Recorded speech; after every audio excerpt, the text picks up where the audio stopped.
Hello, hello, hello. Welcome to Royal Sussex Live. Welcome, one and all. Thank you so much for being here. Sorry I'm super late, but I tell you, I really enjoy the creative process. That is always so much fun to me. Anyway, I don't think we'll be here more than an hour. And let me see. Helen Marmon, thank you so much for being first. All right, slides are ready. We can get started. Okay. Oh, I do have that. My goodness. Okay, well, I can get rid of that then. Yeah, I have a ton of stuff open, so I'm just going to go through the closing it. Don't need that. So, well, that I might keep. That I might keep. All right.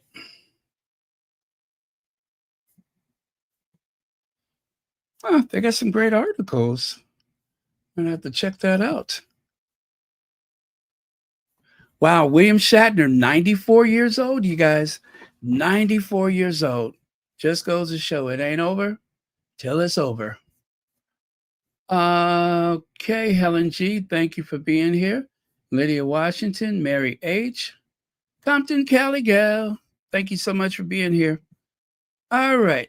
And you guys, thank you so much, everyone who left a kind word or thought over on the post where there is a card there so that you can send a prayer or a kind thought to Mamie Ricks, who told us yesterday that she was suffering from pancreatic cancer, which is why the purple ribbon is there. And that was after dealing with breast cancer, which is why there's a pink ribbon there. So, yeah, anyway, thank you so much. I really do appreciate you guys going over there and leaving your thoughts and your kind words, words of encouragement. All of those things are so important. So, again, thank you so much for that. I'm going to just take a quick peek to see how many people. Matter of fact, I will put the link up at the top. I'll put the link for the post up at the top. 71. That is very nice.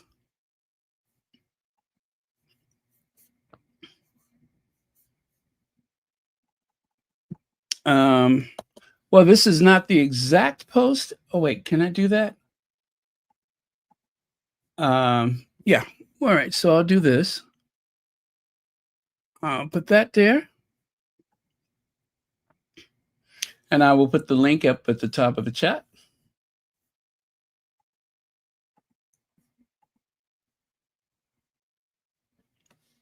So at your leisure, please do go over there and take a look. Read some of the comments if you please. It'd be very nice as well. But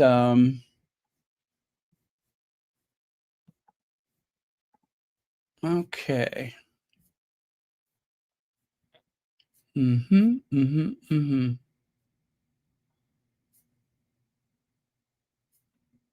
Yes, very nice.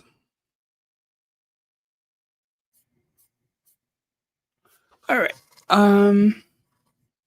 Hey Lex, thank you so much for joining us. Again, if you just joined us, please make sure you leave a kind thought, a word, or prayer over on the community post for Maybe Ricks, who shared with us some very alarming news about her health. And as usual, here in the Sussex squad, we always uplift one another with prayer or whatever it is that your faith allows. We always uplift. So please make sure you do that. Um, so, again, the pink ribbon is for breast cancer awareness, and the purple is for pancreatic cancer awareness. Either one of those is alarming, but to suffer both is even more so. So, I have to admit that was quite a moment yesterday, but I am very, very glad that anyone um, feels that this is a safe space where they can share things like that. That means a lot. So, thank you all again. And along with the request for prayer, I added a couple of images. This is one that is, I don't know, I was just going through my images and I was wondering, is there just something else that I could add? And if you notice, there is a butterfly, which in some cultures that represents hope, it represents renewal. So I thought that would be nice to include a butterfly. It's interesting too, when I was going through a really tough time, I think it was this time last year, I think it was September. Yeah, I was in the hospital for Labor Day. Um, a couple people randomly sent me butterflies. And ever since then, as much as I love butterflies anyway, I have really given butterflies a whole nother look. So um, that was very interesting. I'm just like, wow, butterflies it is. So again, thank you all very much for your constant consideration. And oh, and there was at least one squatty that admitted to me that they're not always here. Well, actually, I hear several people say that, but I do listen. And they confess that sometimes, and they know who they are, that they're kind of in and out. And, that doesn't bother me at all. I am flattered. I am flattered that someone feels as though they're they're in a peaceful place here on Royal Sussex that they can just drift off and go to sleep. I'm glad for that. I'm glad for that. I'm glad if someone is washing the dishes, commuting to work, whatever it is, it feels very, very special to be a part of someone's day. Whatever you're doing doesn't bother me at all. So thank you. Well, at least one of you who know who you are, and several of you who may have shared that same thing in the past or not mentioned it. It I enjoy it. I really do enjoy it. So thank you so much. Okay.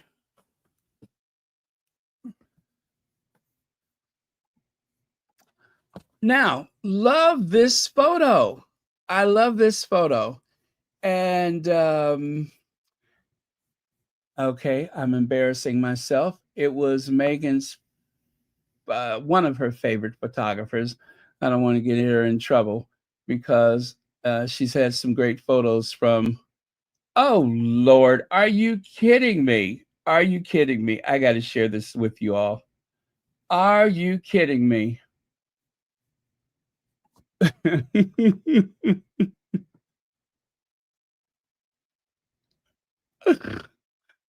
Ah, you know what? I'm going to save that for later. I hope, or either that or I'll use it tomorrow. But all I can say is, are you kidding me? Uh, I might share it later. This is what I get for having one eye on Twitter and another eye on what I'm supposed to be doing in the moment. See what happens to me? That's what I get. Okay, let me get my face out of this Twitter because I am being pulled into something that I don't even want to say right now. There's a way that happened though. I was trying to figure out who the photographer uh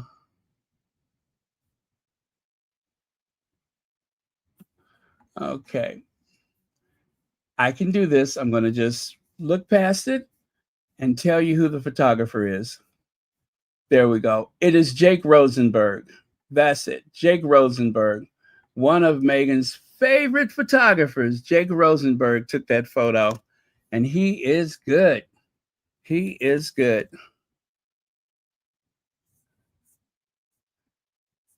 And I'm guessing I don't know where he lives. I don't know where he lives, but he has taken some great photos. He is taking great photos of a lot of people, to be honest with you. So yeah, good guy.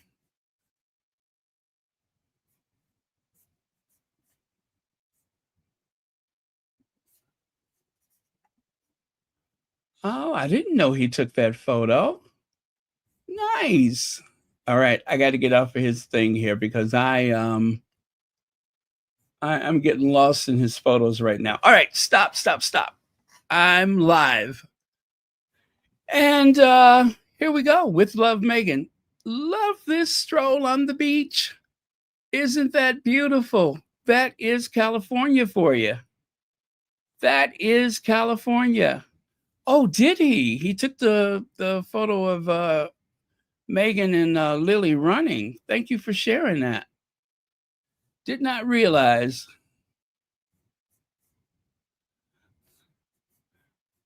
Yeah, I know. I'm so bad. I'll probably show it later.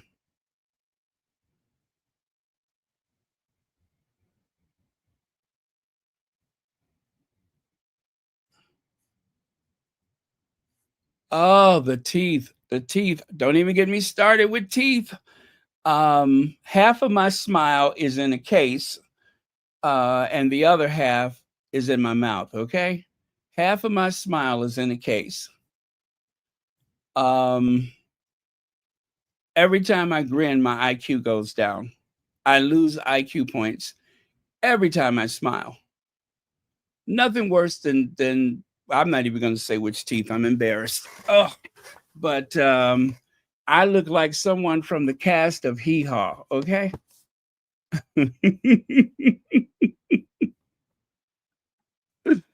Howdy, howdy.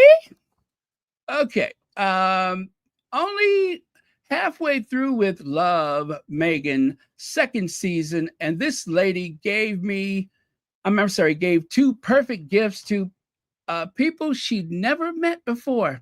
They were obviously deeply touched. She's thoughtful, gorgeous, successful, and married to a prince who adores her. Of course, they hate her. Yes, of course, they hate her. And when, of course, that is, of course, the British tabloid media. This is a quote from Celibici. Kaiser from Celibici tweeted that um, in response to Why do they hate her so much? Well, of course, because Meghan can't put a foot wrong as far as I'm concerned. You know, they love to say that about other members of the royal family. The latest I've heard was the Duke of Gloucester. Oh, all these years, he wasn't even meant to be the Duke, and he just can't seem to put a foot wrong. We wouldn't know the difference, would we? Because whatever he does or whatever he doesn't do, it's not like you're going to say anything bad about him. So, what difference does it make? With the British tabloid media, they seem to have a long policy of only one or two main targets at a time. And that is not the Duke of Gloucester. But I'm sure if you dig deep enough, you'll find something. No disrespect to the Duke, but I love her. I don't even know what her name is. You know that? But I absolutely loved this episode. I really did. I thought it was amazing. Love that episode of With Love, Meghan. And I, of course, I'd never seen her before, but it's like I want to be invited to one of her dinners. Or yeah, she has a dinner with a group of friends. I want to go. Let me see. What is her name?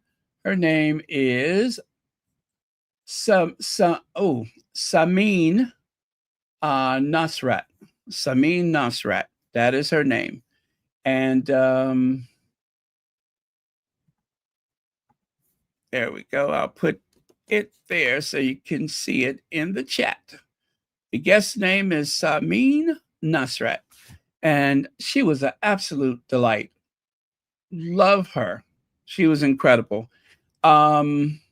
She just, you know, it on at a glance, I would never know that she's such a fun-loving person, but she really is. She has a very sweet disposition, a great energy about her, and apparently Meghan gifted her something that she really loved, and that was it's like a fruit roll-up.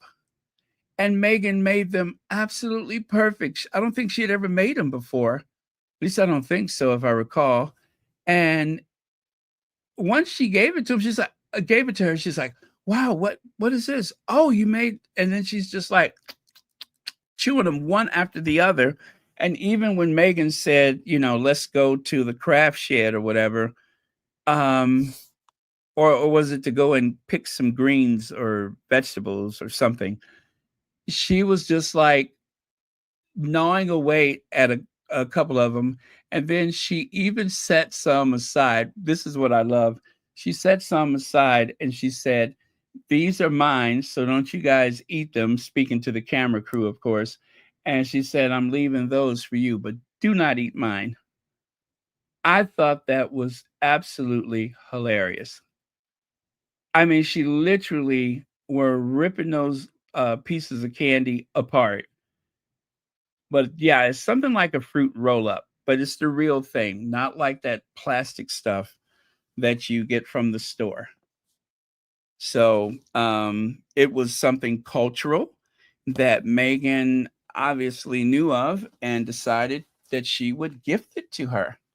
So yes, that was the masala daba and the fruit snacks that she made for her. Those were very impressive gifts. You got to love a person who is very good at selecting gifts. So, um, it's feel good television. It really is feel good television. Fans in stitches after Queer Eye star calls Meghan cake decoration the gayest stuff I've ever seen.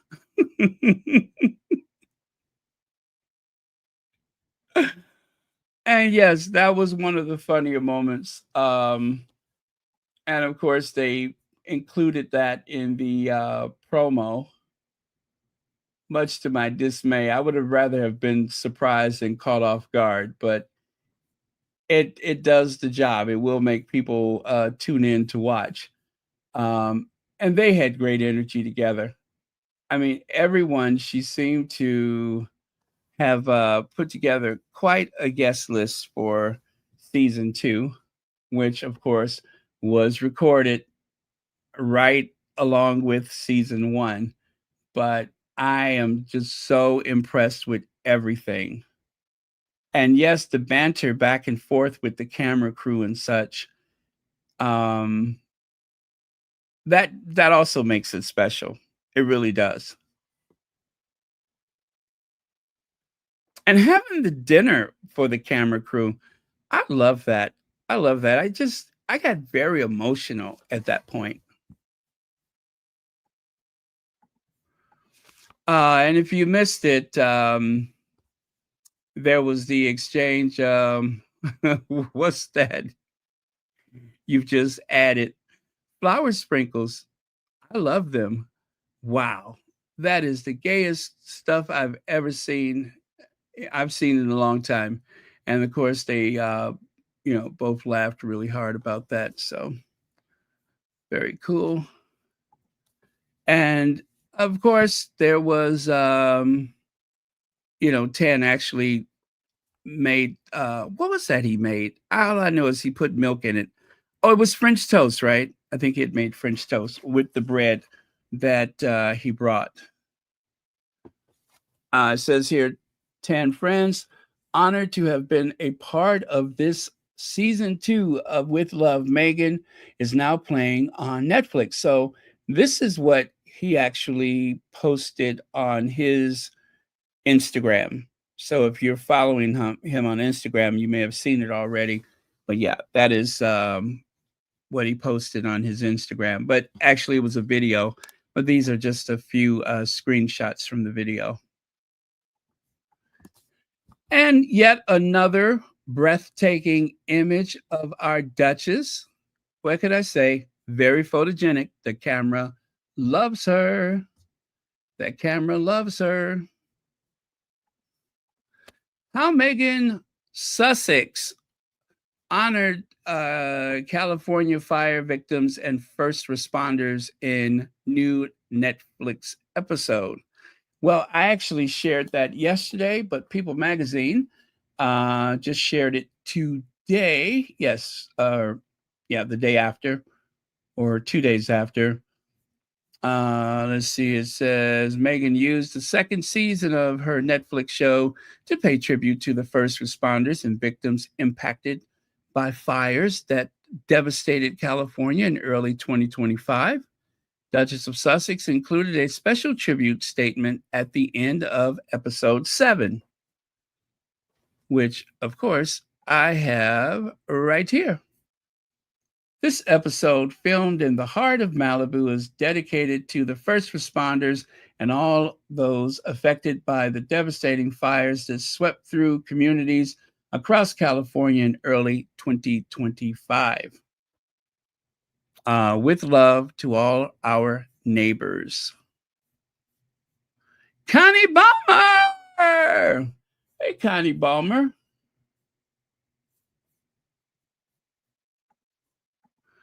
And I have a little sound bite for you.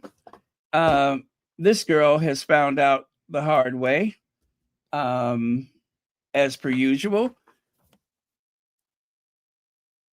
And that, of course, is what it means to be a fan of the Duchess of Sussex.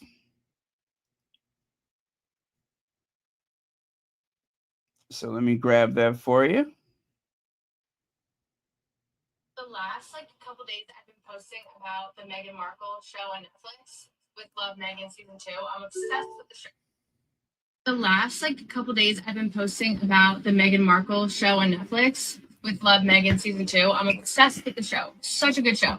But now my DMs are getting some random spooky ooky people that are mad, real mad for I don't know why, but they're crazy DMs because I like Meghan Markle and her show. The DMs, not a safe place. Not a safe place. So I've never, ever in my life sent somebody a DM that was angry. I've know. Like, I've never done that in my life. Like, I've never once thought, you know what I should do? DM them. I'm angry that they like this show. Like, I've never done that. I don't know. Some people are a little cray-cray. And you know what? That's fine. I'm learning. I'm learning that some people are a little insane. Okay, well, with that, see ya. I'm going to Pilates. The last couple days I've been posting about the Meghan Markle show on Netflix with Love Meghan season 2. I'm obsessed with the show. Such a good show.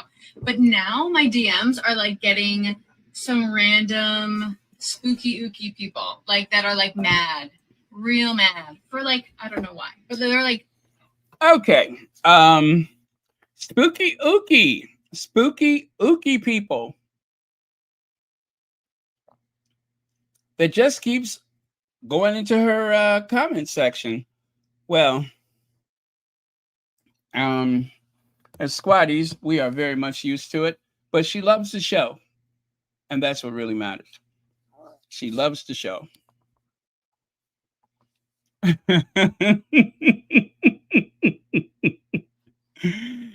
going to share this one with you again because I really love this one.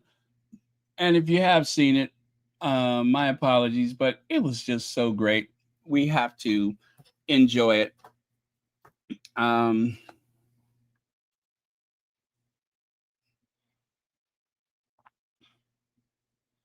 Ready? And entertainment reporter Ellen Cochran. What struck me about what I've read about it, she's only got fame because she's married to Prince Harry. I would disagree that she's only got fame because she's married to Prince Harry. I'd never heard of her till she started dating Prince Harry. I'd never heard of Suits either. But that's you. I was a massive Suits fan, and so were millions of other people around the world. Yes, they were. Yeah, believe it or not, we still watch Suits on repeat now. It's a very good show, actually. Maybe you should tune in. It's very good. But she definitely didn't become famous because of Prince Harry. She was famous in her own right. She was also a UN ambassador for women's rights around the world. So she was a philanthropist before she met him. She was actually the perfect princess, and actually the royal family fumbled a small bit there by not keeping her in the royal fold because she would have done incredible things with them. But I'm sure she has a lot more freedom now on the outside. Ellen, can I just say that it is a little bit fake, isn't it? It's not real. It's not even her own kitchen. Yeah. So it follows on from all the things she has done in the past where maybe what we're seeing and what she's saying isn't necessarily reality.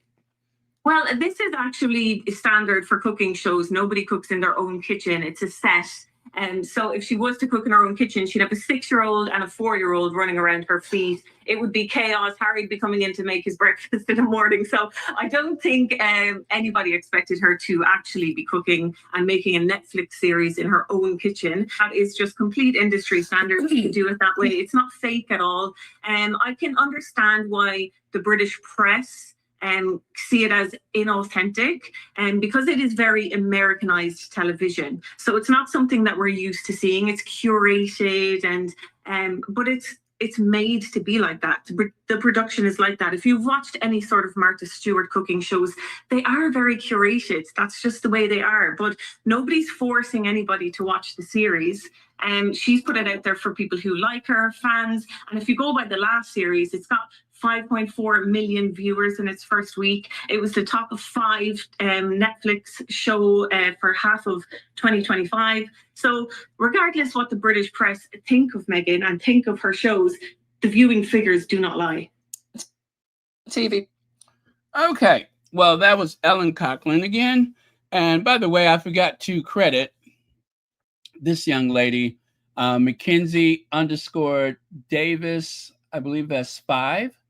Mackenzie_Davis 5. So, yes, once again, she comes on there and she gives him the truth, the whole truth, and nothing but the truth. It's a shame that more people do not understand talking points. And there are people who do understand the idea that they're being fed talking points, but they don't care. So long as their points are being made, their team is winning, they do not care how contrived and how utterly made up most of this television bantering. They are really telling us what to think. They're trying to program us what to think. People you can identify with racially, sexually, whatever the case may be, or just their points of view, if you can identify with that person, then they have the opportunity to speak for you. And they can speak out against the other person who may have views or values that align with your own. But it's all theater. It really is theater. And it's not to say that they do not sincerely believe those things, but some of the points that they make are just way too clever, way too convenient. Some of them are not bright enough to come up with stuff like that on their own.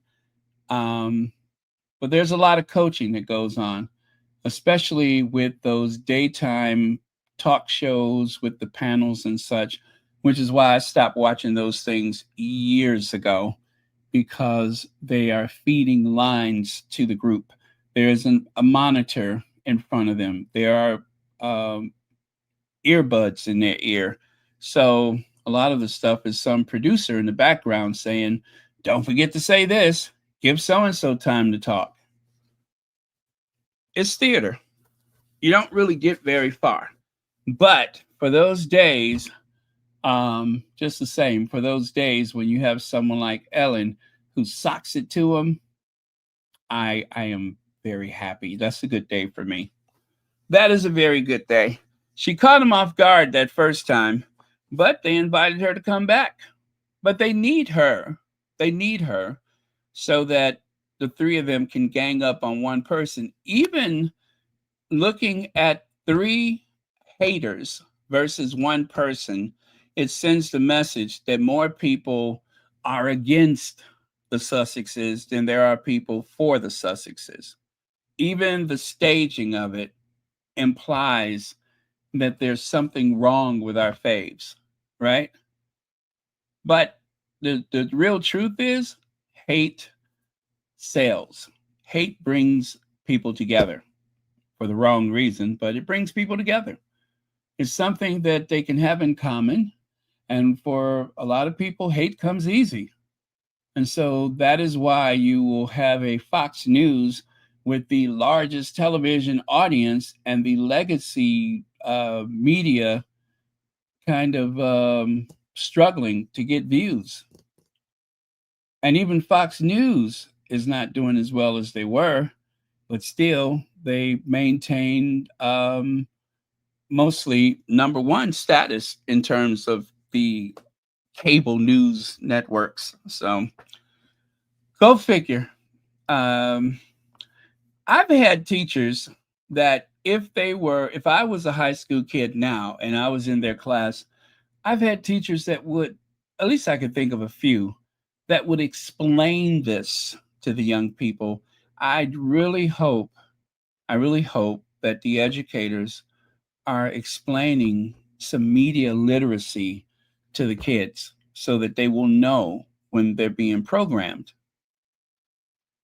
They'll know when someone is just like sifting through those talking points. But I'm afraid that it is not being taught at all. And speaking of media literacy, I hope you guys had a chance to watch that video that I put on the community post where some woman gave her fortune away to who she thought was an actor, but it was an AI image, AI video that seemed so real and so authentic that she literally thought that she was helping some, General Hospital actor that lost everything during the California fires. She sent him like $83,000. And she had sold her condominium for $350,000. Fortunately, her daughter put a stop to it before everything was gone. So if you haven't watched that video, I hope you will. It's something we should all be aware of. If someone calls you and say, I'm stuck in a police station, I need you to send me some gift cards, send them the money. I do hope that somehow you can call that grandchild, daughter, whoever, to verify that they are truly in trouble, because AI is getting just that good. So do watch that video. Leg says Charles III works at Highgrove, and was that Kate Cooks? Got it? But that, oh. Yes, Charles III is working at Highgrove, and Kate is a cook. Kate is one of the better cooks in the royal family, even though they said a long time ago, Kate does not cook. Kate struggles to boil water. Thank you so much for that, Legs.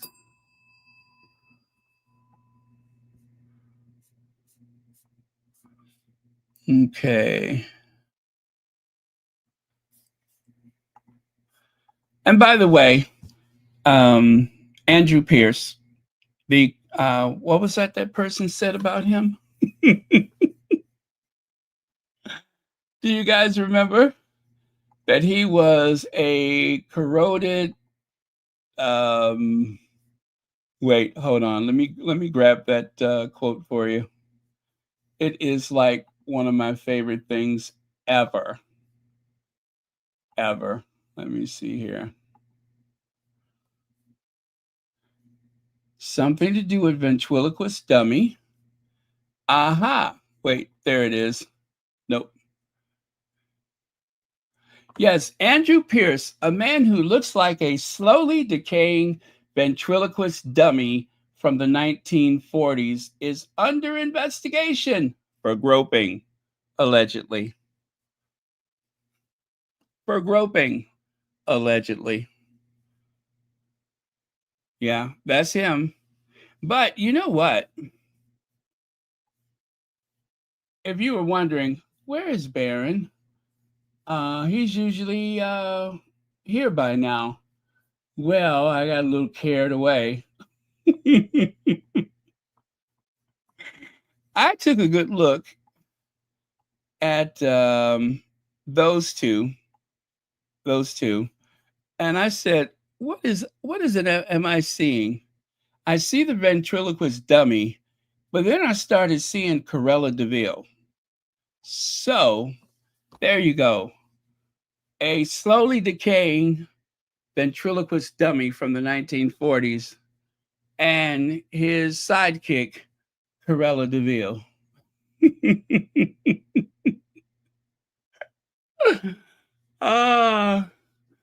Oh my goodness. I have too much fun. I promise you, this is too much fun for me. Once I see it, I cannot unsee it. So there you go. There you go. A slowly decaying ventriloquist dummy from the 1940s and Ms. Cruella de Vil in the flesh. Whose flesh is unclear, but in the flesh.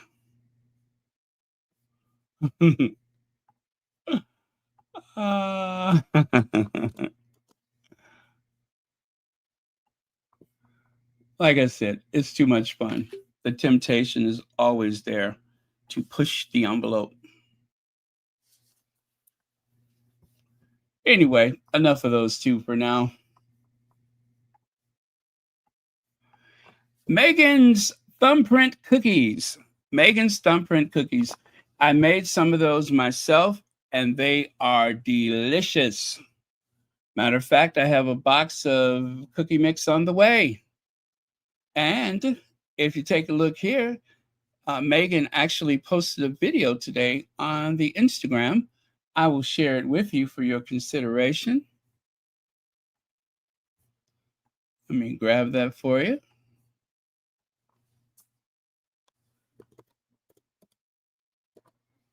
All right, ready for it? Here goes.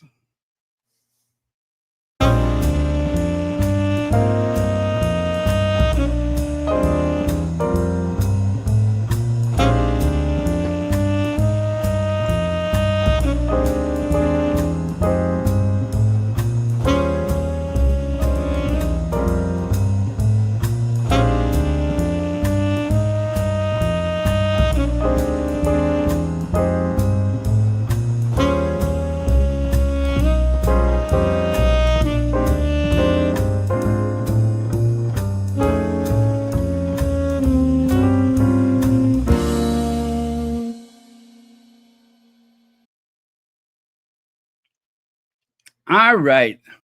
Meghan's thumbprint cookies.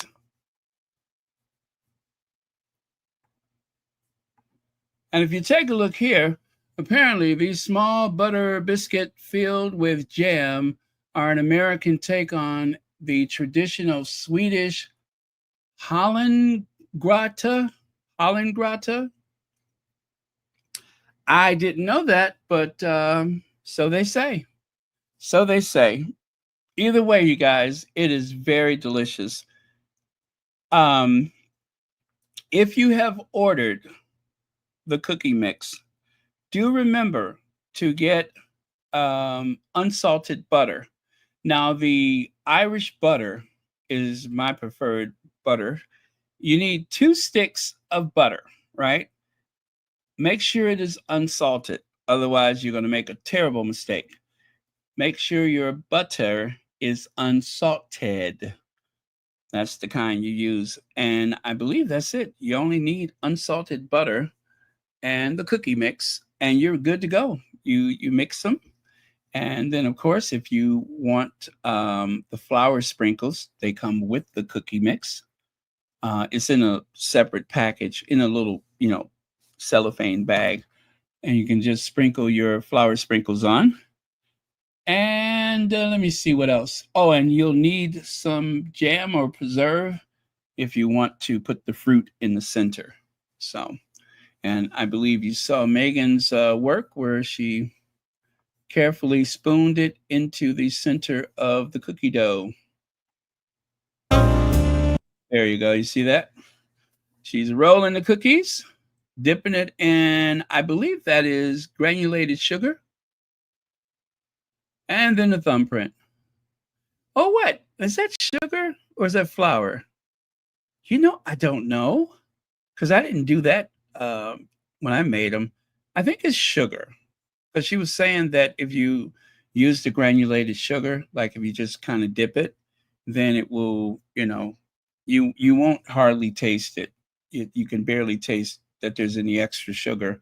But I think it makes the cookie a little shiny or something like that, she said. But yeah. Oh, did you? Nice. Didn't it come out great? Didn't it come out great? Okay.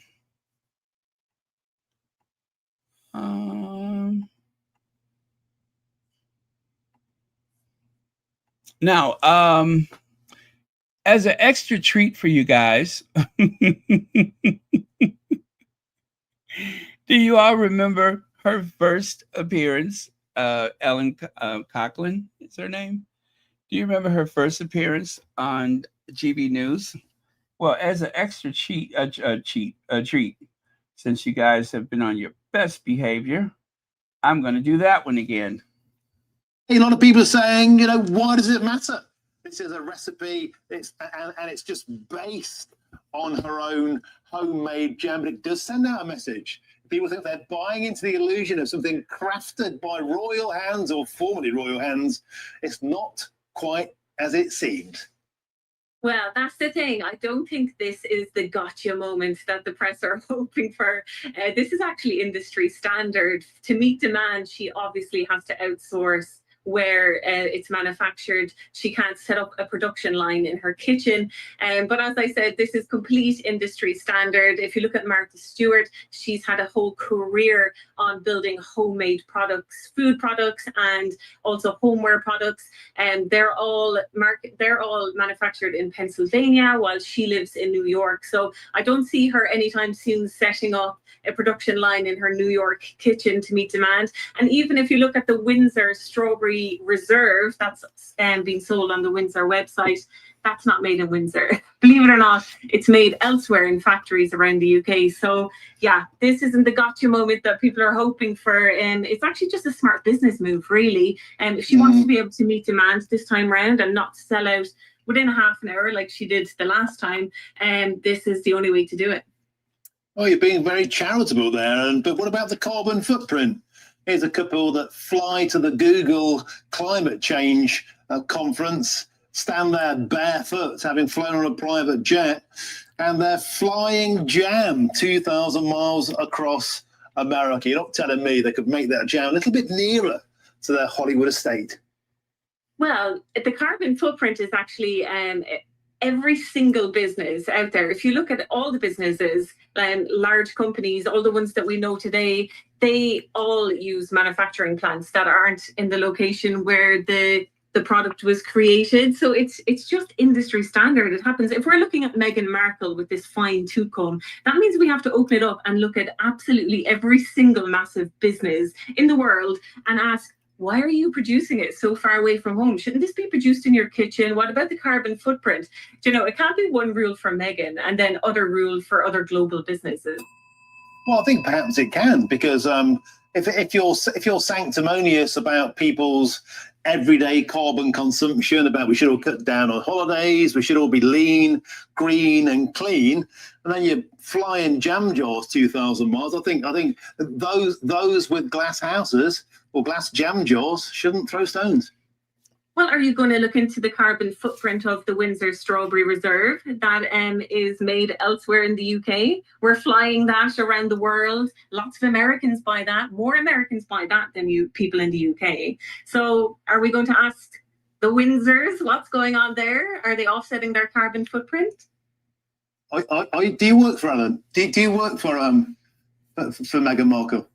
No, I don't. But what I am is a journalist, and I'm fair. And I like unbiased reporting. So that's what I base my reporting on. And I think that actually all the reporting on Meghan Markle has been very biased. Do you see how she put his nose out of joint? Do you work for Ellen, Meghan Markle? I mean, she had him so frustrated. Do you work for Ellen, Meghan Markle? No, I don't work for Ellen, the Meghan Markle. He couldn't even get his words out. Do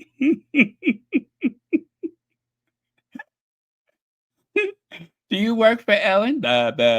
No, her name is Ellen. Yes, Ellen works for Ellen, but she doesn't work for Meghan Markle.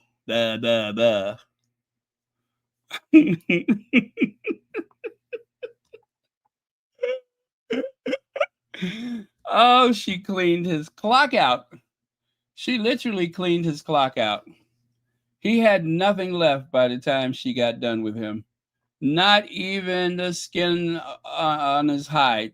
All of that was, it was like watching an eagle just picking the flesh apart. I kind of felt sad for him for a minute there. The way she just took her beak and just stripped away little strips and chunks of flesh and fed it to the baby eaglets.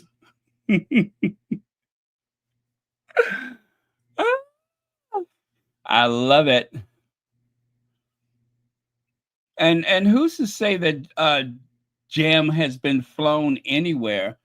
The product was sold in these United States, and there's an excellent chance that they were distributed from where they were manufactured. And I would imagine that that happened with the UPS or FedEx or whatever they used, standard, like any place else, Why do you expect Meghan to set up a roadside market just to catch people going on I-95 or wherever? Why would you expect her to do that? You don't expect that from the rest of the royals. Get a life, mister. Prince Harry is set to attend Whale Child Awards in London on September the 8th. I do believe that that is the same day that Queen Elizabeth passed away. If you guys recall, they decided to continue with the event, but Harry, of course, was absent. But yeah, it's chilling when you think about it, but it was the anniversary of, it is the anniversary of the day that the Queen died. So, very tough time, as Meghan said. I was away from my kids for almost 3 weeks. I don't know if you guys saw that, but it was some exchange on oh gosh, what was it? It was some exchange on This Morning where some idiot was saying, how come they didn't fly the kids over? Well, I don't know if he has kids or not, but given the ages of the children, it wasn't exactly practical. But he was trying to make this case that, oh, they didn't want the kids because they claimed it wasn't safe or something like that. When they left home, there was, no certainty that the queen was going to die at that point, but she did. But she did. And they were away from their kids for 3 weeks. And with everything else that was going on, especially with them being dragged through the press day after day after day, as I think about that time that Harry and Meghan were being dragged through the press on a daily basis, that is the face of Britain. It really is. Like it or not, that is what the world saw. If they happened to go to any of the tabloids for news at that point, what they were able to see exactly how vicious the tabloid media could be. And Oprah said that herself when she had an interview. She interviewed Fergie, saying that the tabloids were trying to kill Princess Diana. She said, we have tabloids here in America. She said, but the ones over there are vicious. They're vicious. She said it a couple of times. Vicious. Otherworldly vicious. And that, to the rest of the world, is the usual connection that we have with the UK on a daily basis. I mean, we don't watch BBC News on a daily basis. Some people do around the world. But the tabloids, they're the ones that pop up on your social media. And what we saw at that time was very, very ugly. Now, do they speak for the majority of the British people? No, they do not. I never believe they do. But to some people, that is Britain. That is the face of Britain. It's a form of electronic lynching. It's a torture method that they use.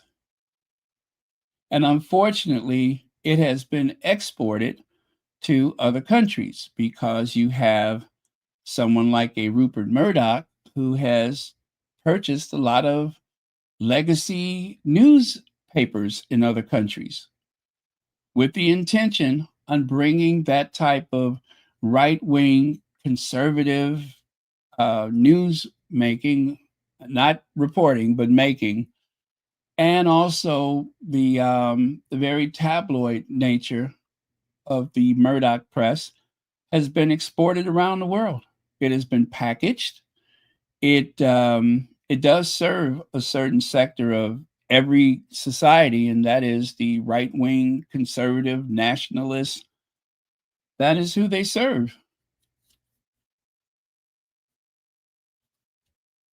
It's here to stay. It's not going anywhere.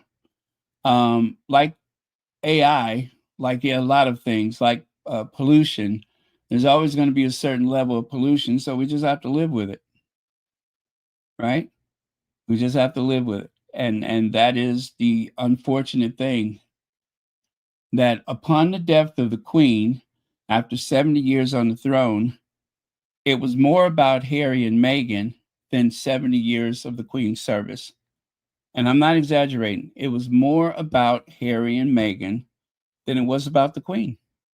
That is from the tabloids, from the tabloid news. That's what they focused on. Story after story after story, which means what? That they didn't really care about the Queen to begin with. They don't care about Charles. They have an agenda. So now we start the countdown to Harry's visit to the UK. The countdown begins. Unfortunately. Prince Harry's return to London on September 8th for the annual Well Child. He has served as patron of the charity since 2007. The event, now in its 20th year, celebrates the courage of seriously ill children. It also recognizes the dedication of families and professionals who care for them. For Harry, the occasion is both personal and consistent. It marks nearly 2 decades of work with a cause central to his public life. Harry first became patron of Wellchild in 2007, building one of his longest charitable partnerships.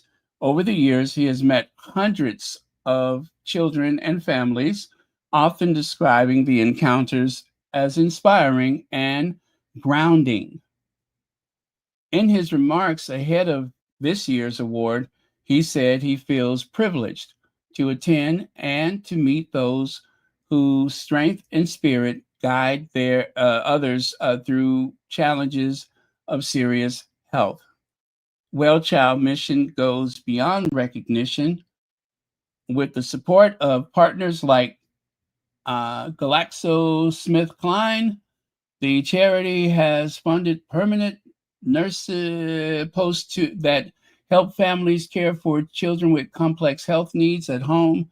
According to Wellchild, 10 nurse posts established since 2016 now support more than 370 children annually.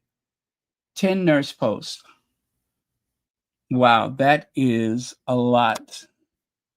So anyway, the countdown begins. Will Harry meet Charles? Will Charles meet Harry?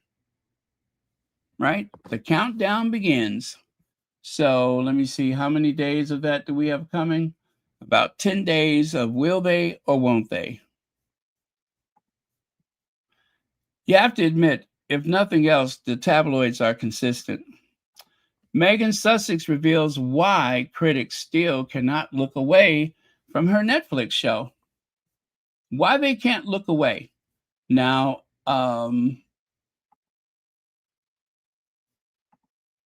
what is her name? Rebecca English bellowed out all of these things, like, for instance, Meghan showing us how to pack a suitcase.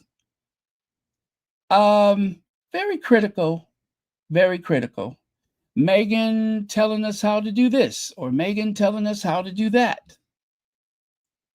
If there was not an audience for that type of viewing, first of all, Netflix would not have allowed it. Second of all, Martha Stewart wouldn't be a billionaire.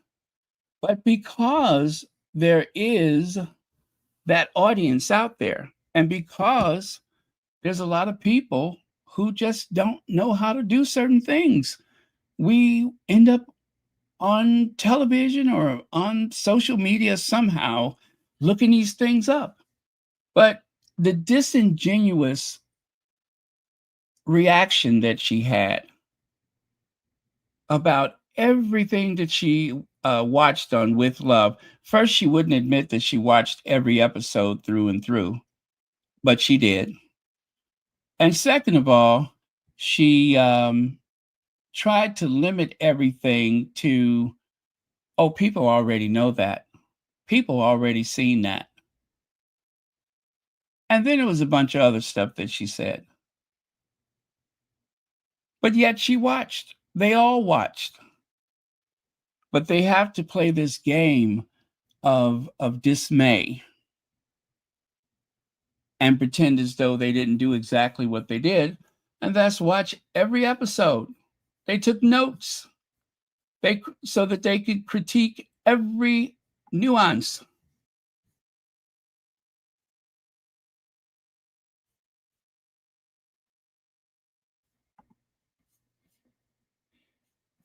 So it says here, Meghan Sussex Netflix series, With Love, Meghan, has quickly become a cultural touchstone admired by viewers for its warmth and relatability, while loyal fans celebrate its lifestyle, inspiration, and intimate moments. critics continue to dismiss it with predictable hostility. Predictable hostility. Yet Meghan's own words reveal the irony. Many of those same detractors appear to watch closely, borrow her recipes, and fuel her reach, proving their criticism keeps her more relevant than ever. The media machine driving hate toward Meghan Sussex. In her Bloomberg interview, Meghan spoke about a very powerful machine that thrives on income rather than truth. She explained the media outlets churn out endless stories because clickbait drives revenue, creating a caricature of her rather than reflecting her real self. Recent industry admissions back her point. The Daily Mail's own SEO director revealed that the site depends on resilient branded searches like Meghan Markle Daily Mail to survive traffic losses. And of course, I told you about that the other day, that because of AI as an option on Google, that when people search for anything Meghan, they're going to the AI before they could get to any of those terrible Daily Mail stories. To survive traffic losses, internal data shows readers deliberately type her name with the paper's title thousands of times each month. This dependency has only deepened as Google's new AI overviews have slashed Mail Online's click-through rates by as much as, are you waiting for it? Okay, by as much as 89%.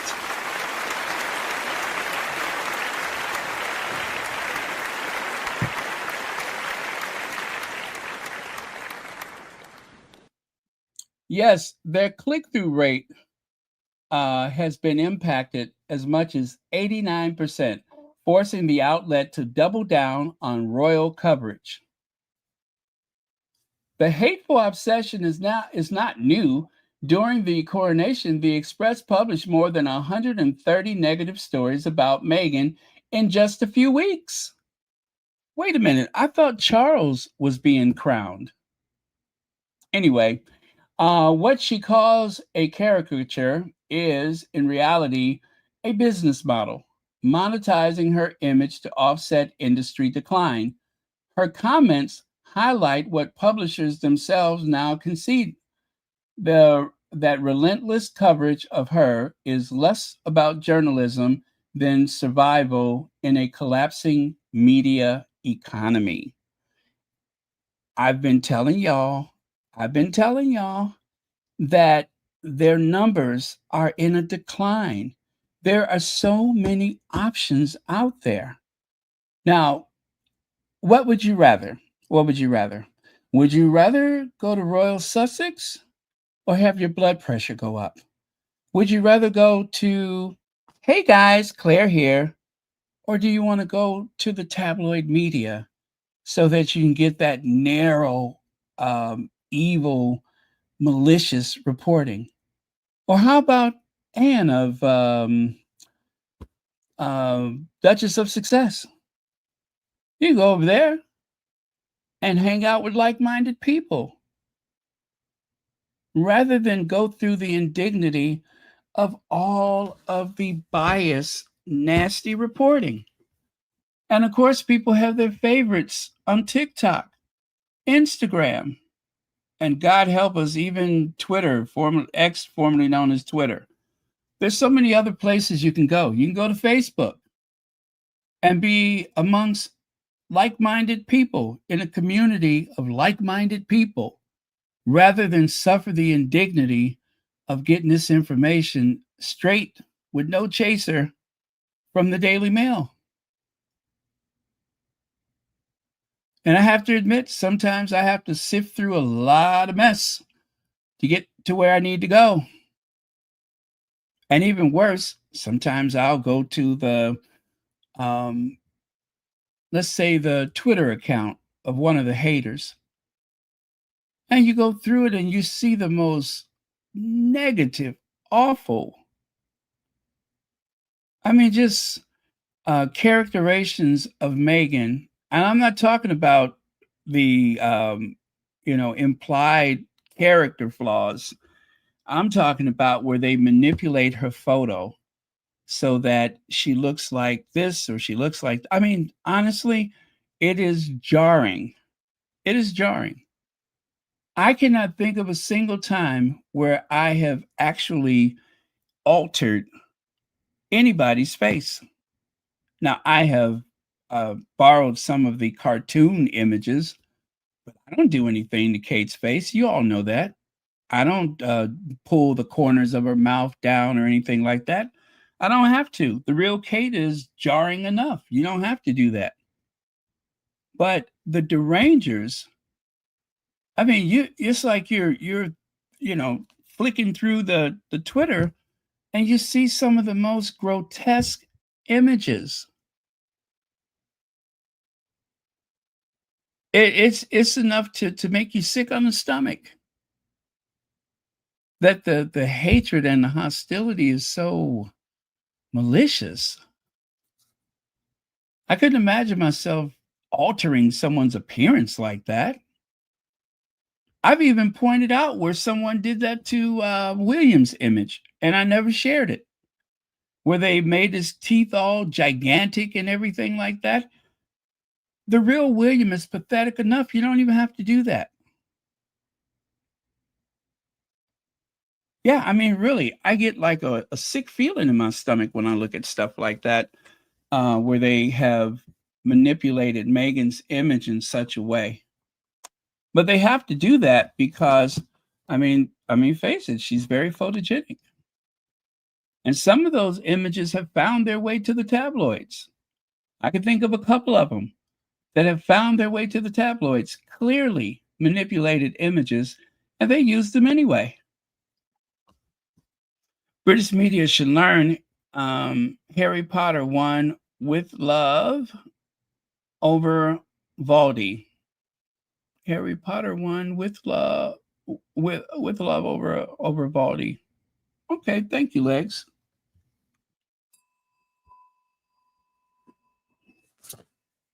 Voldemort, right? Over, yeah, okay, I get it now. Harry Potter, Voldemort. Okay, I got it. I had to think about that for a second. Thank you for the super chat.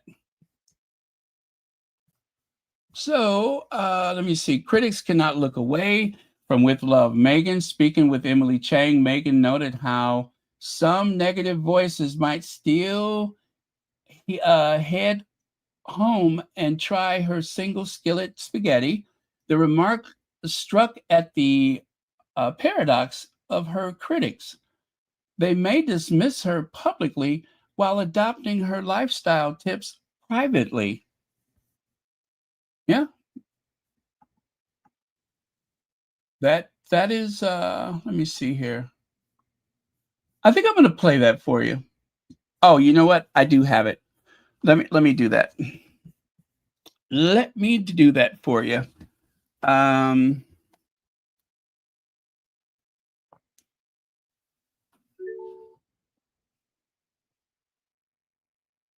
The distinction there is those people don't know me and they're not talking about me. And that's a really hard place to come to terms with. Yeah. But that's the truth. So if you can really compartmentalize it and go, oh, right, there is a very, very powerful machine and it's all about generating income. Mm-hmm. Those stories aren't just appearing because it's fun. Clickbait has a huge financial implication. And so if I'm part of an SEO and that gets them more clickbait, then yes, they're incentivized to churn out as many stories, false or damaging or whatnot, to feed the beast because that's paying them. And I think a lot of people forget the economic element of it. And I think from my standpoint, That's why I don't look at it. It would be very hard to see anything about yourself that isn't true. But equally, it's not me that they're talking about. It's some caricature they've had to create to get clicks. And I'm very clear on the difference between the two. Do you feel like you have to be perfect? Do you feel like you have to curate what you show us or be a more polished version of the Meghan that you are, like, you know, just at home putting your feet up on the couch? I did feel that for a while. I felt a lot of pressure to, even though I wasn't seeing it, you could feel the energy of it. So you feel a lot of pressure to go, is this hair out of place? I bet it is, but I'm okay with it. Is someone going to say something about anything? Probably. Once you make peace with the fact that they're going to say something about anything, and that's a hard place to get, where you can make peace with that, then I think you just settle into being yourself. But whether you're high profile or not, it's hard to be a teenager. It's hard to be in your 20s. It's hard to be a mom for the first time. Every chapter, we're figuring it out for the first time. Every single chapter. And then you layer in just the natural change that happens as we get older. I don't think there's anything valuable about trying to be perfect. Perfect doesn't exist. And I guess my version of the closest thing to perfection would be being really comfortable in your own skin. And I do think that comes with time. Okay. It's a business. It's a business. And as Meghan said, my kids may read this one day. You know, my friends read this. And it's very upsetting. I mean, there are people in my life, like, for instance, my aunt that passed away last year, almost on a weekly basis, she would call me concerned about something she read. And I told her, I said, you know, they are free to report these things. They are free to lie. No, they're not getting a divorce. No, this isn't true. No, that isn't true. But it is allowed under the law for them to make up stuff. But I think, unfortunately, the way that Google brings the ads, or not ads, but the clickbait right to your search. You try to go and search for something, and there's clickbait waiting for you. You almost can't escape it. And so often I ask people, where did you read that? Where did you see it? I said, please send me the link. And then I have to go through it and dissect it and try to make sense out of it. And it's not their fault. It's truly not their fault. I mean, you know, why would they report something like that if it's not true? It is very difficult to accept that that's where we are right now. But it's where we are. It's a disadvantage to decent people. Like when it comes to the presidential election, right? All these years, you've had gentlemen and occasionally a lady, and there were just certain things that they would not say, places that they would not go. I have a very basic education, and even I know that when a presidential candidate says that they're eating cats, they're eating dogs, that means that said candidate was losing the debate, and he wanted to make sure that when the morning papers come out, that everyone is talking about him, no matter how ridiculous, no matter how made up. He wanted to make sure that nobody was talking about the other candidate. He wanted to make sure that the focus was on him. And what breaks my heart is that really smart people who have way more education than I do are repeating the talking points. Did you hear what he said last night? I'm not laughing because it's not funny, because I know what they're doing. It's all part of the game to make you look the other way, to have you laughing and not talking about the serious candidate. We never had anything like this with a presidential election. We've never had it before, and now it's here. Whereas people made sure that they were a senator, governor, that they served in the military. Those were like the things that were a prerequisite to running for president of the United States. You were probably a senator or a governor, or you served in the military, right? Now, you just have to make up stuff. And it's sad for me to see a lot of people that voted for him or didn't vote and just laugh at him, not knowing that we have turned a page and we can't go back and read the book that was there before because it doesn't exist anymore. We can't go backwards. Now we see that it's not just dirty in terms of deeds. Now it's you got to talk about eating animals. You have to talk about someone's physical appearance. You have to fleece the American people while at the same time blaming everything on the immigrants, who, by the way, when they work these jobs with fake IDs, they are paying into the Social Security that they will never collect. I think they said the immigrants have paid like some $96 billion a year into a system that they can never benefit from.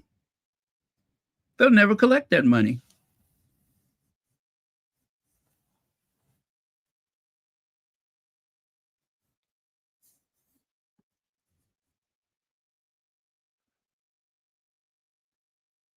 Yeah, you would expect people protesting the Democrats' campaign when Republicans are currently in power. Not serious.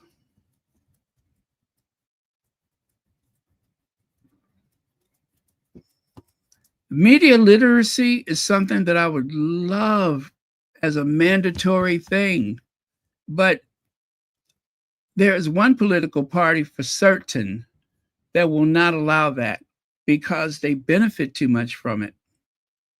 They benefit more from ignorance than the other party. They both benefit from ignorance, but there's one party that benefits more than the other.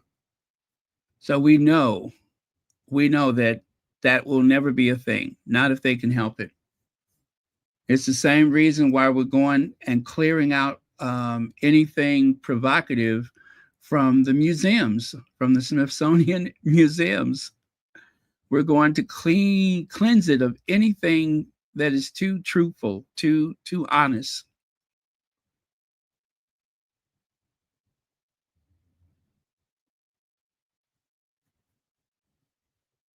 Yeah, it's unfortunate, but you know what? It's here. We have to live with it. We have to live with it until we don't, and that's the truth. And anguish and torment is not going to help the matter. So when it gets to be too much, tune it out, turn it off. If you do not watch the news tomorrow, if you don't watch Royal Sussex tomorrow, the world is not going to be any different whether you do or you don't. So if the media's got you down, get rid of it. Just watch some old movies or something, because you and you alone are not going to change anything because you are watching this. Like, trust me, you're not going to stop anything because you are torturing yourself with the details. It's not going to help you. It's not going to help you. It does more hurt. I heard someone yesterday say that, it was My View, My Opinion. She said that she wasn't going to play something that was like a racist thing. She said, as Black people, we have to stop looking at that stuff over and over again. She said, because every time we watch it, it re-injures us. It's another injury to our mental whatever. You understand what I mean by that? That you're only injuring yourself again. So it's better. I mean, once, especially if you have happened to have seen it, then be done with it. Because watching it over and over again is not going to make it not happen or make it make it go away. That's not going to do it. So don't keep re-injuring yourself, and not just with anything to do with racism. Anything that I like that. Don't keep inflicting that injury upon your mind.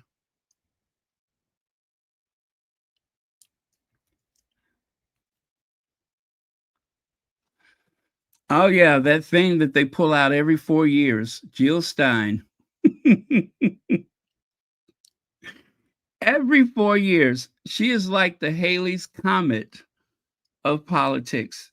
Every 4 years or so, she makes her appearance, and she circles the political earth, and then she disappears for another 4 years.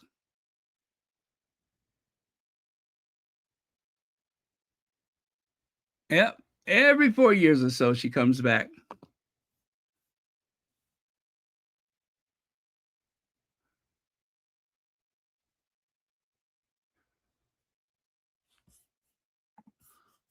Okay.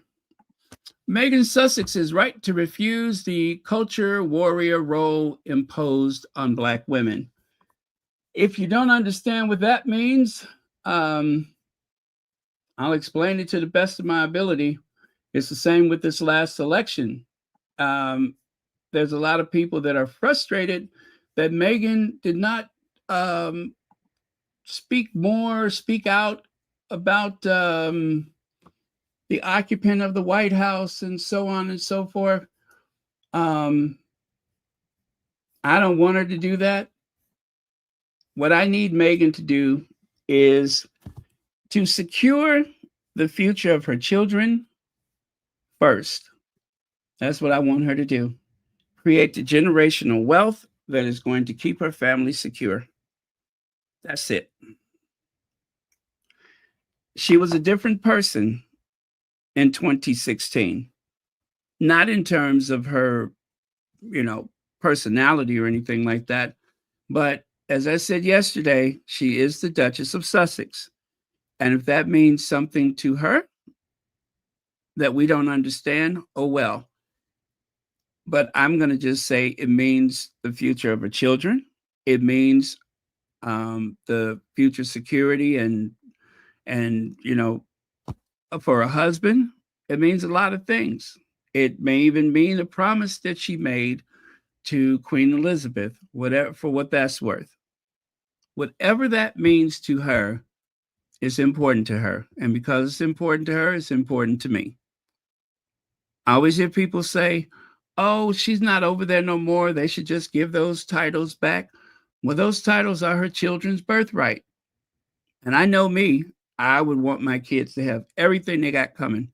Whatever benefits that are attached to that, I would want them to have it, because they are going to be a curiosity whether they have titles or not. The California Royals, they're going to be a curiosity. It's going to take money to keep them safe. So I want them to do what they need to do for their family. They don't have to get involved with the politics. As a matter of fact, as royals, they are forbidden to be involved with politics. So if that's something that people do not understand or do not care for or don't appreciate, I don't know what to tell you, but it's the way it is. It's the way it is.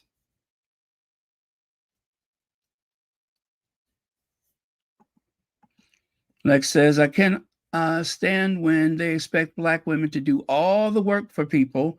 They expect them to put their priorities last for the cause, yet don't care for their own practical choices. Yet they blame Black women first. Yeah. It is so true and so accurate that Black women have sacrificed more for this country than anyone else. And I'm not even going to get into explaining why, but they have. They have sacrificed more for this country than anyone else. And if you don't get that, let it set with you for a while, or go and read some books or something. I'm not even going to justify it with a response, but it just happens to be true.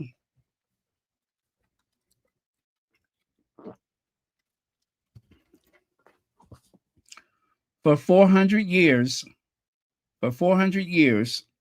since they first came to these United States, they have done more, they have sacrificed more than anybody else, and have been vilified worse than anyone else in this country. And that continues today. That is why you had that what's her name? Yelena, or whatever her name is. That's why it was so easy for her to stand there wagging her finger like that, because she felt entitled to do it. She felt emboldened to do it. It's a learned behavior. It's a learned behavior. Doesn't matter where she came from or where she was born, but it's something that just seems to be understood, that I'm entitled to do this. I can dress down my opponent in front of the world, and nothing's going to happen to me. That's what she understood.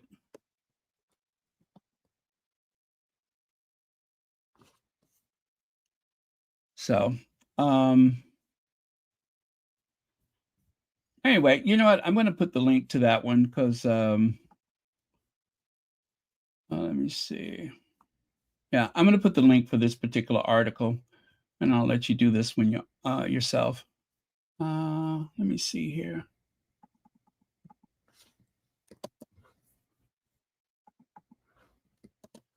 There it is. That is this particular article. I'll let you work it out. And I'm going to pin that to the top of the chat.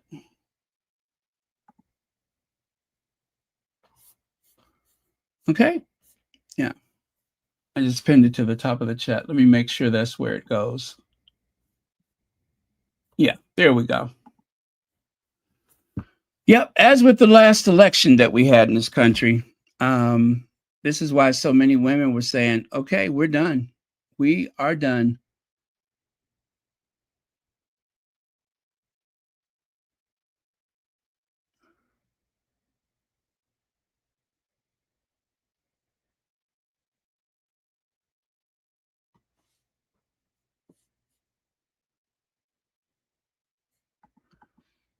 Another reminder to a Black woman player that you do not belong here, that tennis is not your game.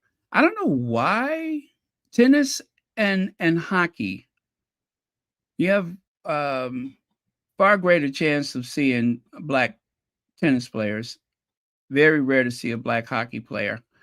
But it is just an understanding that this is not for you. You're dominating football, you're dominating basketball, but we will not let you feel at home in tennis or golf or hockey. Those are forbidden. And if you do wander into those sports, if you do happen to get into those sports, then we have a right to terrorize you. We have a right to put you down. Gymnastics, that's another one.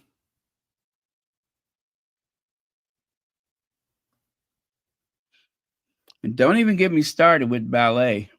Do not get me started with ballet. Not a sport, but still physically demanding.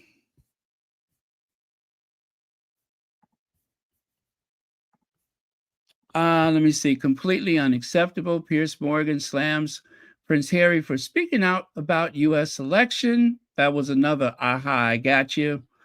Meghan latest speech has royal critics demanding she lose her Duchess title.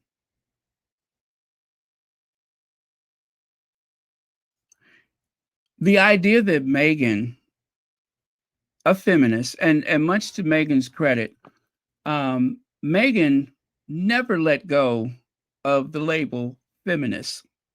That was part of her identity that she refused to separate during her time with that family. You can have my social media, but you're not taking away that brand, feminist. And for that, I give her lots of credit.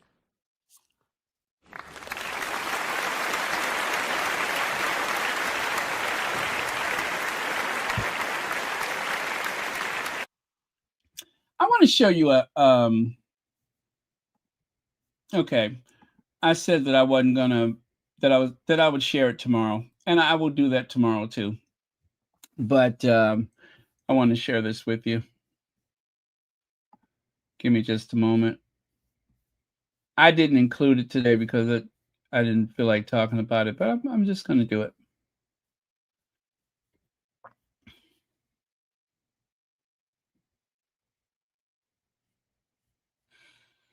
Oh, here we go. This is not it, but I love this one too. Awkward moment that Meghan's guest on Netflix series shades her TV show Suits to her face. If that was going to be a problem, don't you know that they would have took that out the show? I thought it was funny. She said, "You've been watching Suits." Nope. I don't watch Suits. As big as Suits became in syndication, as big as Suits has become in syndication, does anybody think Meghan cares?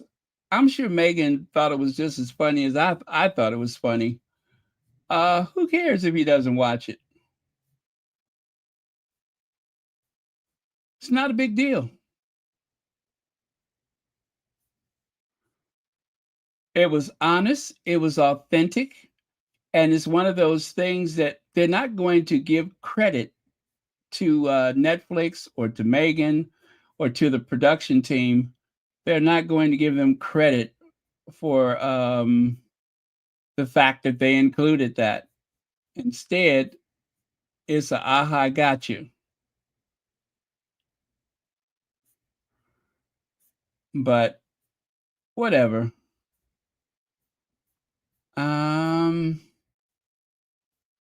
Oh my goodness. Let me see here. Okay, sorry you guys. I just wanted to do a little screenshot and share it with you just for flavor. Let me do that.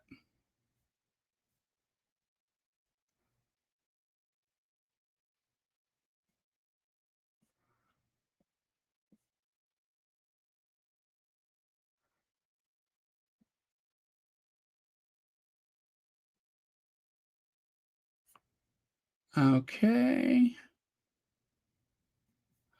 Okay, Meghan, word salad. Okay, it's not complete if they don't accuse her of word salad, even though we have another member of the family to compare to, but you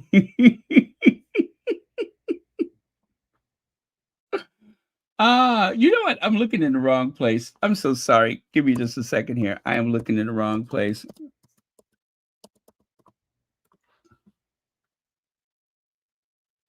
All right. There we go. That's the one right there.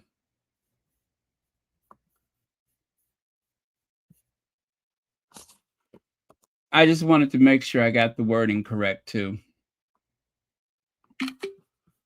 All right. I'll do that. Oh, you know what? You got to see the picture that comes with it. I'm sorry. You got to see that too.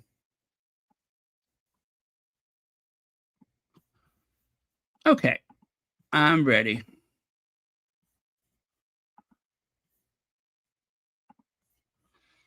Okay, so there it is. Bitter Meghan's fuming over public love of Kate, says a friend, and she doesn't stop there. Now, that friend, that so-called friend, that alleged friend, is that one British reporter, right, that interviewed Meghan. And I promise you, there are no photos of this person and Meghan together, except for this person holding a microphone in Meghan's face. But yet she says that she and Meghan were friends, and that as soon as Meghan met Harry, she was dumped. I'm sorry to say this, but you're a reporter. You're the help. You're not her friend. You are the help. What is it about you being the help don't you get? You are the help. You are not.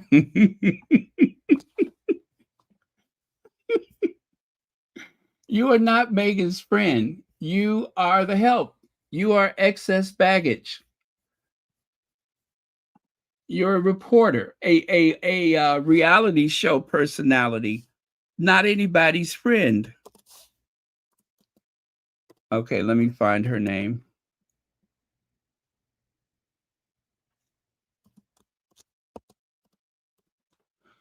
And she's one of those people that they drag out every now and again. They have to drag her out. Her name is, oh gosh, what is it? And this is not even a whole article. This is just like a few paragraphs that, Cundy. Her name is something Cundy. Lizzie Cundy. That's it, Lizzie Cundy. They drag her out every time they need to have a little extra something to use against Meghan. They drag this person out to say that she was friends with Meghan and that Meghan dumped her when she met Harry. I promise you, just like with Hoghead Pierce Morgan, who has no image of himself and Meghan together, the same goes for this reporter. Just a quick red carpet interview, and that is supposed to be a lifelong friendship. And then she said that Meghan had asked her, do you know any rich guy? Do you know any rich guys? She swears that Meghan asked her, do you know of any rich guys? And even in the one photo that I see of them, Meghan is not even looking directly at her. She's just like talking and looking away from her. I'm going to show you that picture too. Let me show it to you. She's the one that went to that charity for the hospital when Meghan wore the red dress. She went to that charity and she said that Meghan crashed the party. I mean, you know that she's a liar. You know that she's a liar. Even though Meghan was the guest of honor, she said Meghan only stayed for a few minutes, realized that nobody was interested in talking to her, and then she left. Even though Meghan was the guest of honor and seated with the, was it the director of the hospital? Okay, here she is. Uh-oh, why didn't that work? Let me try it again.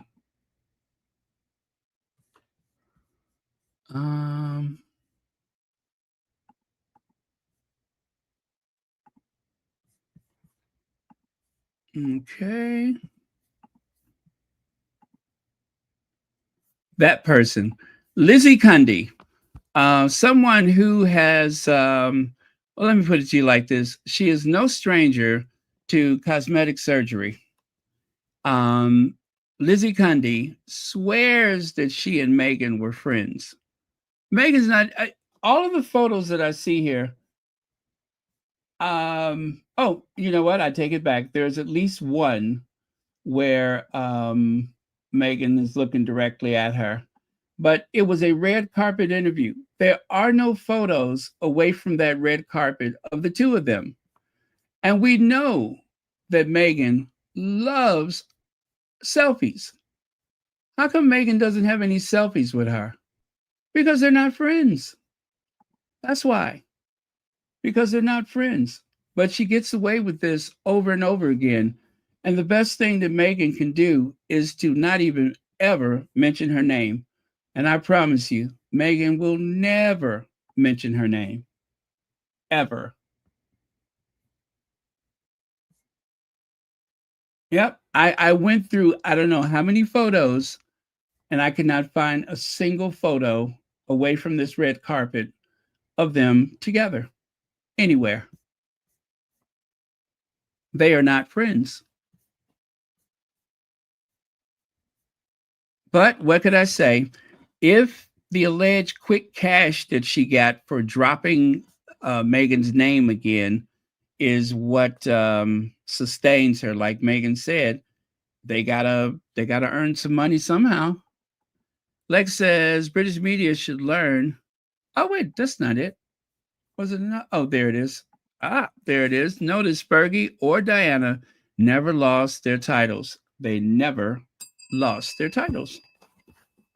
And Meghan's not going to lose hers either. And Fergie had her foot down somebody's throat and she kept her title.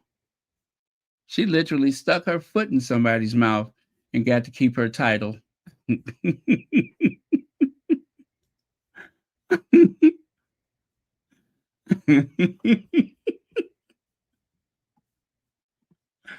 So, what is the chances that Meghan will lose her title? But even if that unlikely event happens, it's not going to change who Meghan is at all. She will just become Princess Meghan. And there's no if, ands, or but about it. She becomes Princess Meghan. She's no longer the Duchess of Sussex. She is married to a prince. And as Meghan pointed out, I don't know if you guys caught this or not, but Meghan said that her title is actually her legal name. I repeat, her title is now her legal name. Harry's title is his legal name. So those children, they are legally prince and princess. That's why they say it would take an act of parliament. And once they go down that road, well, you know what happens next. It gets so much easier to start taking titles from people. So much easier. Let me see. Liz Cundy has morphed into Katie Price. Both have had so much plastic surgery. Good grief. Look at the state. Look at the state of her. You got that right. She is a sight to behold. Or should I say a sight to avoid? Yeah, she is a sight to avoid. Anyway, this is the photo. This is the photo that they used for that ridiculous thing that Richard Eden wrote. This is born out of insecurity. This is they're very insecure, and they are very insecure anytime Meghan gets a lot of press. When Meghan is dominating the press and Kate is nowhere to be found, panic sets in. Panic. Bitter Meghan fuming over public love of Kate. The public that could give a rat's behind for 172 days. Where is Kate Middleton? The public that never held any type of vigil outside of the hospital where Kate was having surgery. The public that never sent flowers to the hospital. I have I have it on good authority. All right. I'm old enough to know this. When a public figure is hospitalized, they always make a big to-do about the flowers going to, say, a senior citizens center or rest home or pensioners or whatever. They always make a big fuss about that. But for Kate, there was no fuss to be made. Nobody was interested and nobody cared. There was no shortage of flowers near the hospital. And just think how many people didn't even know Kate went into the hospital. How many people didn't even know she was in the hospital? How many people walked past the hospital every day and knew nothing about it? And let me tell you one of the biggest lies ever told. Russia, China, and Iran have been trying to obtain Kate Middleton's medical records. Not the king, the commander-in-chief of the armed forces, the head of the Church of England, the supreme governor of the Church of England, the king's court. The king is the head of the courts. Everything. But yet, in order to destabilize Britain,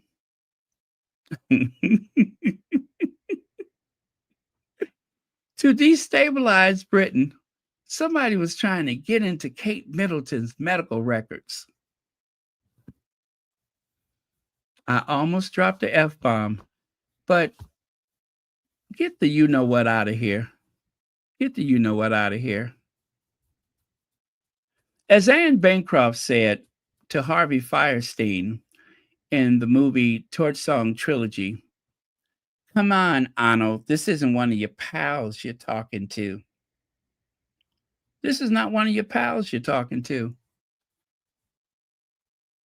There's no such thing as Iran, China, and Russia trying to get Kate Middleton's medical records to destabilize Britain. Do you think something would happen to the financial markets if Kate Middleton left the royal family by any means? I doubt it. I doubt it. She's produced children. There's nothing else for her to do. She doesn't even have to show up.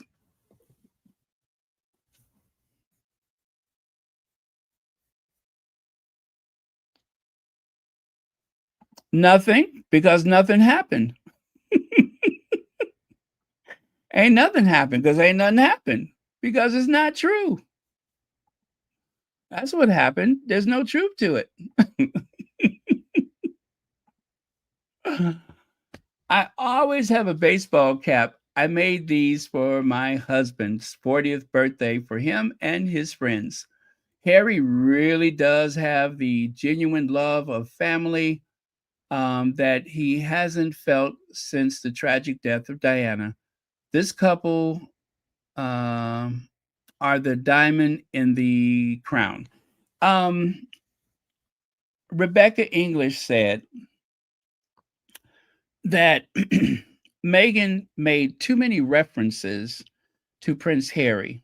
She said she found it rather jarring how many times that she referenced Harry, who was absent from season 2 of With Love, Harry. Now, she said she didn't watch much of it, but the only way that you would know that he was absent is if you watched every episode, or someone told you that he was absent.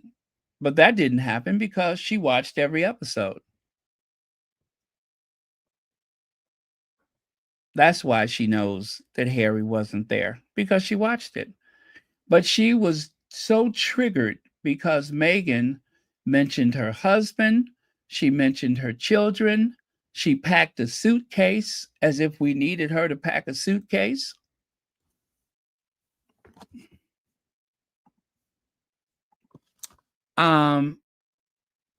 What was this? Hating Meghan Markle is a billion industry. It will never stop. Too many people making a living off of it. You may remember that tweet from some time ago, 2022, actually, from, what is it, Benjamin Ryan? I've already played the soundbite about that, so I don't need to do it again. But that's what I had saved that for, so I could play that particular soundbite, that it is a $1 billion industry. A $1 billion industry hating Meghan Markle. That is a lot to take, especially for someone as loving and as thoughtful as Meghan to have been vilified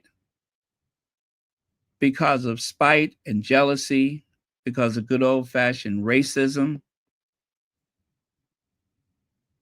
They love to say the anti-Americanism, but I think that would be someplace really far down. First of all, I don't believe in anti-Americanism. I don't believe in it. And the reason I don't is because the two countries are, linked. They have what they call the special relationship. So even though the British Empire is almost non-existent, Britain still is the fifth largest economy in the world. And Britain also is a financial center.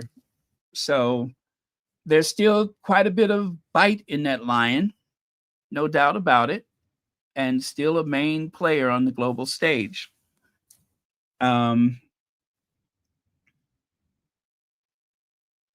so the idea that there's anti-Americanism that fuels this disdain for Meghan, I just don't believe it. Anti-Americanism, that's code for racism, and it is racism through and through. Surprise visit, that one particular chef that made their wedding dinner. That photo popped up. I don't know if they showed it on the series, but anyway, I love that pic. They got her out to California, didn't they? Very nice. Nice reunion for all three. I like her too. She seemed very nice. Again, the countdown to the visit from Harry. You could almost predict everything they're going to say up until that point. Will he or won't he see his father? A reminder from one of the squaddies, you may love them or hate them, but you're still watching. And the bag. I'm going to end with the bag. That is the so-called suitcase that Meghan packed. Actually, it's more like a duffel bag, but what could I say? Rebecca English has high cholesterol in her eyeballs, so she don't see so well. But Meghan has had this bag for years, and it's her favorite. There you can see right there. Travel ready. The Gurkha Kilburn. Yeah, the Gurkha Kilburn. Meghan used to be an avid traveler, which she shared about frequently back on her blog, The Tig, before marrying Prince Harry in 2018. In her Netflix show, Meghan shared a number of useful travel tips and hacks to make packing easier. So this is not new that she shares travel tips and packing. I have one of my own. I used to be one of those, especially on last minute trips, who throw it all in the bag. Then you get there and go, gosh, I forgot that thing, Meghan says. I've become really conscious of all the things I need that are just uniform and staples that you can mix or match. So that is her bag. This nice lady right here spoke about it on social media.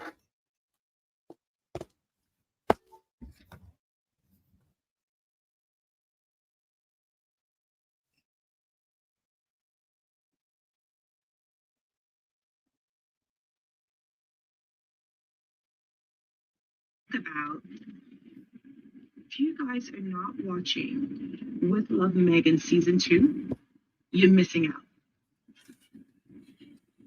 This bag. This bag was featured on Meghan Markle's second Netflix season of her series With Love Meghan. And she featured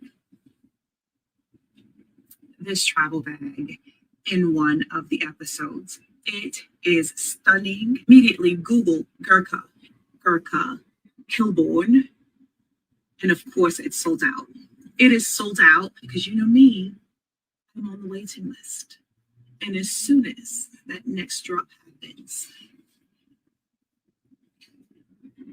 that will be a part of my collection. That is a stunning, stunning bag. And if you guys are not watching With Love Meghan season 2, you're missing out. It's even better than the first season. The arts and crafts and frolicking. I mean, you're going to see cooking, obviously, and her guests are incredible. There is an episode where it's probably one of my favorite episodes, where she is gifting one of her guests with this heirloom type of gift. It is so good. And this, I cannot wait. I can smell it. Okay, so there you go. Let me see. What is her name? I do not see it. I don't see her name here. But anyway, she is looking forward to her bag.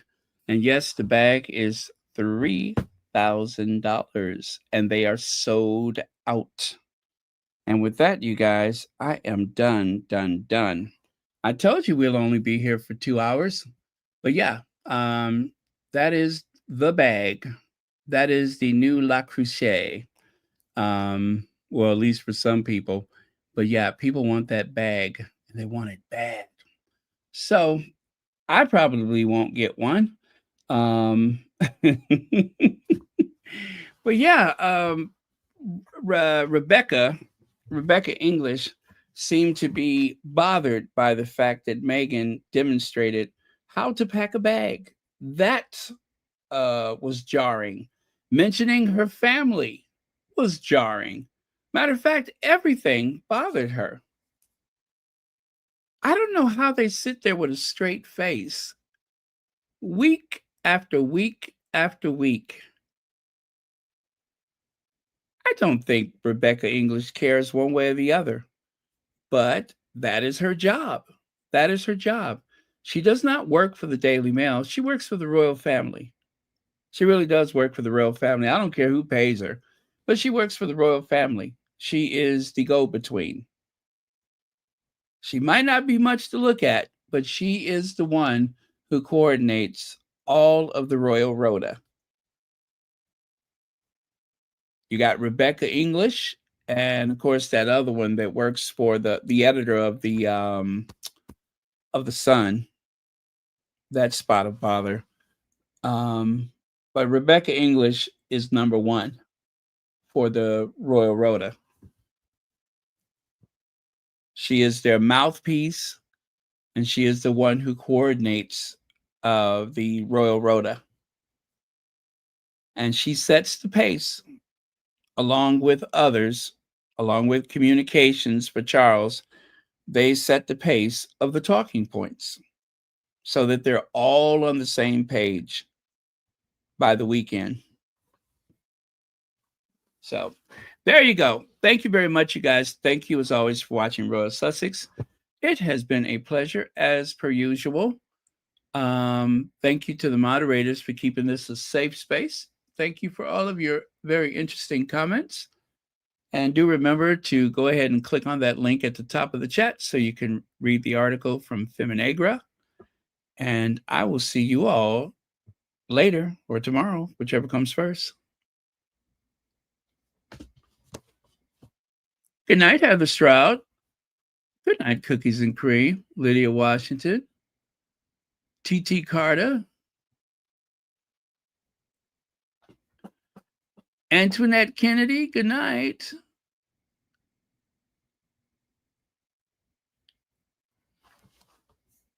Good night, Connie Balmer.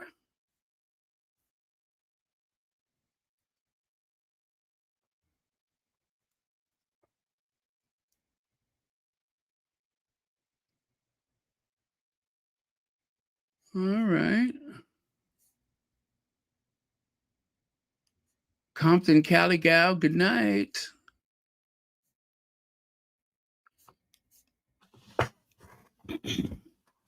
Wow, can you believe it's Friday already?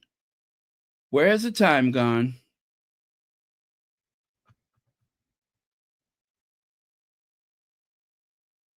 You know, someone was asking if Meghan could possibly make her calligraphy a font, because there are people who want to use Meghan's calligraphy as a font.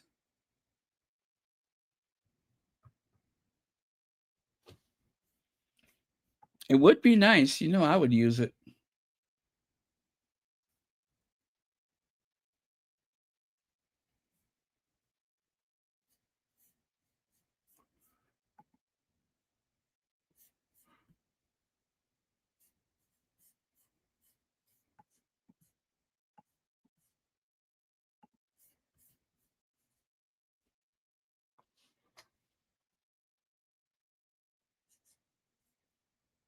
Okay, I'm just looking at a couple of your comments here.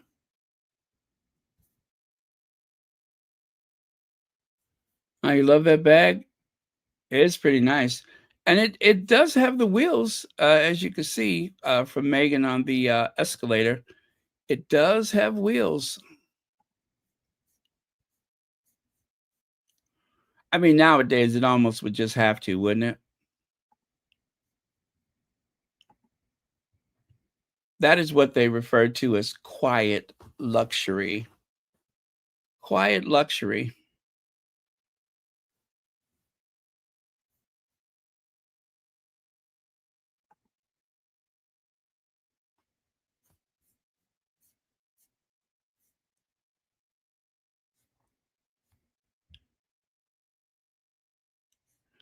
Oh my goodness, you had a bad cold. I'm sorry to hear that. Summer colds are the worst. Summer colds are the worst.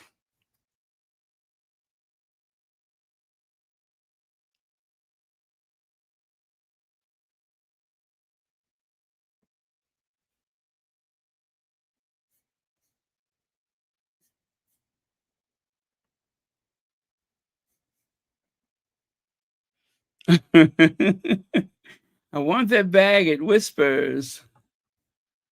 It is really nice. It is really nice.